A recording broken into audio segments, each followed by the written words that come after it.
गुवाहाटी में एकनाथ शिंदे बागी अरकान के साथ आज मीटिंग करने वाले हैं। दोपहर 2 बजे मीटिंग होगी।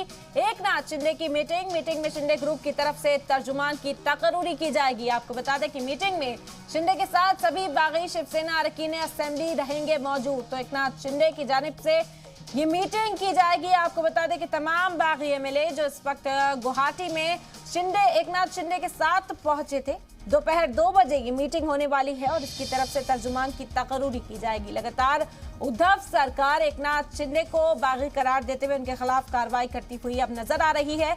रुकनियत रद्द करने के लिए भी डिप्टी स्पीकर को खत लिखा गया था। 16 अरकान की जो रुकनियत है उसे रद्द करने की बात कही गई थी। इस बीच एकनाथ शिंदे भी अब हिकमत अमली पर गौर खौस करते नजर आ रहे हैं। आपको बता दें कि दोपहर 2 बजे एकनाथ शिंदे की मीटिंग होगी। मीटिंग में शिंदे ग्रुप की तरफ से तर्जुमान की तकरूरी की जाएगी। तो सभी की निगाहें इस पर टिकी हैं क्योंकि लगातार एकनाथ शिंदे का ये कहना है कि असली शिवसेना वो है और अब पार्टी को बचाने की जो कवायद है महाराष्ट्र के अंदर वो भी शुरू हो गई है।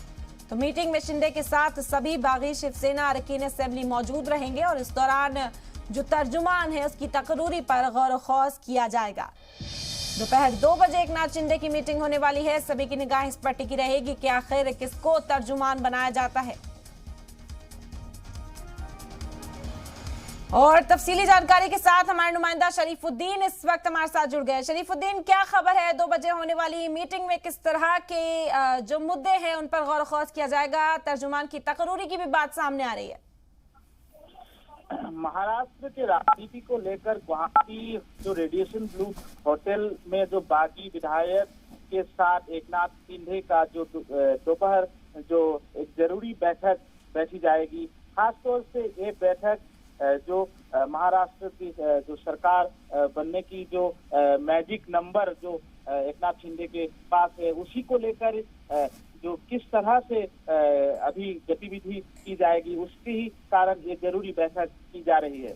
जी, और चर्चा ये भी है कि तर्जुमान की तकरूरी की जाएगी। शरीफुद्दीन, तो कौन से वो नाम है जो आगे इस वक्त चल रहे हैं? तर्जुमान की जो जिम्मेदारी है वो किसे सौंपी जा सकती है? इस हवाले से कोई खबर मिल पा रही है क्या?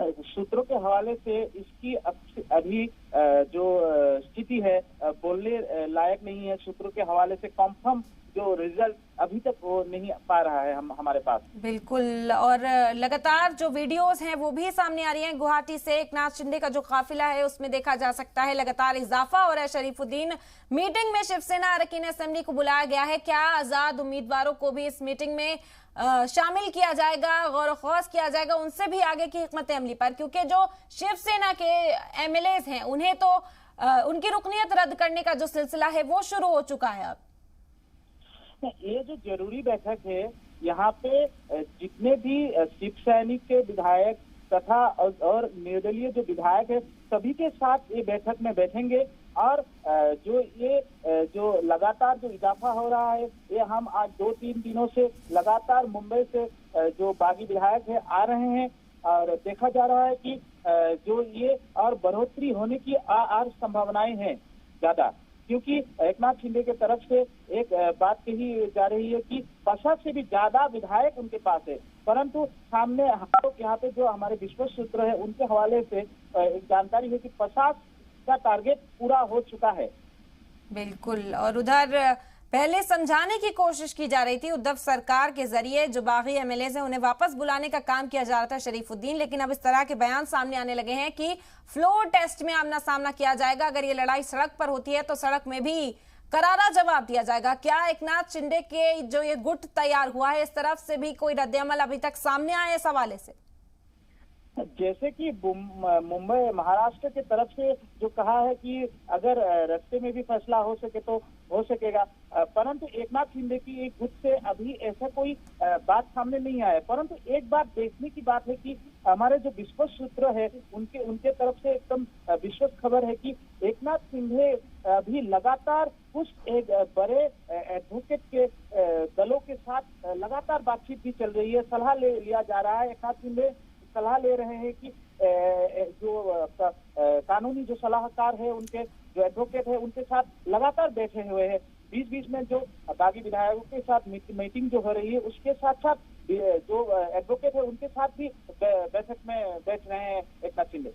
बिल्कुल। और इस मीटिंग को काफी अहम माना जा रहा है। लगातार बीजेपी बैकफुट पर ही है शरीफुद्दीन, लेकिन हमने देखा था कि असम के वजीर आला ने भी जाकर मुलाकात की थी। अब तक बीजेपी की जानिब से कोई रद्दमल सामने नहीं आया। हालांकि बीजेपी ये कहती हुई नजर आ रही थी कि एकनाथ शिंदे अगर अलग गुट तैयार करते हैं तो उनको हिमायत दी जाएगी। तो यहाँ पर गुट तो तैयार होता हुआ नजर आ रहा है, शिवसेना रिश्ते भी तोड़ती हुई नजर आ रही है। अब अगला कदम किस तरह से उठाया जा सकता है? जैसे कि ये जो आज का जो जरूरी बैठक है उसके बाद कुछ और बातें सामने आएंगी, परंतु देखा जाए तो सरकार भाजपा के साथ ये अगर नया कुछ गुट बनाते हैं, जो नाम डिक्लेयर करते हैं, तब भी भाजपा के साथ दोनों मिलके एक सरकार महाराष्ट्र में बनाया जाएगा। और अगर जो बीजेपी में भी अगर शामिल हो जाते हैं तो भी आपका सरकार भाजपा ही बनाएंगे। इस तरह की एक सूत्रों के हवाले से हमारे पास जानकारी है। और एक जरूरी देखने की बात है कि जो लगातार जो प्रदर्शन असम में जो हो रहा है, यहाँ के जो लोकल राजनीतिक दल है जैसे प्रदेश कांग्रेस हो और टीएमसी जो हो, यहाँ के बहुत सारे दल प्रदर्शन कर रहे हैं। उसके बाद महाराष्ट्र से भी जो कल एक आदमी आकर अकेले ही यहाँ पे प्रदर्शन करके चले गए हैं। उसके बाद और एक सूत्रों के हवाले से जानकारी मिली है कि और भी शिव सैनिक आज आ सकते हैं रेडिएशन ब्लू गुवाहाटी। जी बिल्कुल शरीफुद्दीन, देखना होगा कि अब क्या रहता है इस मीटिंग में, किस पर चर्चा की जाती है। बहुत शुक्रिया आपका।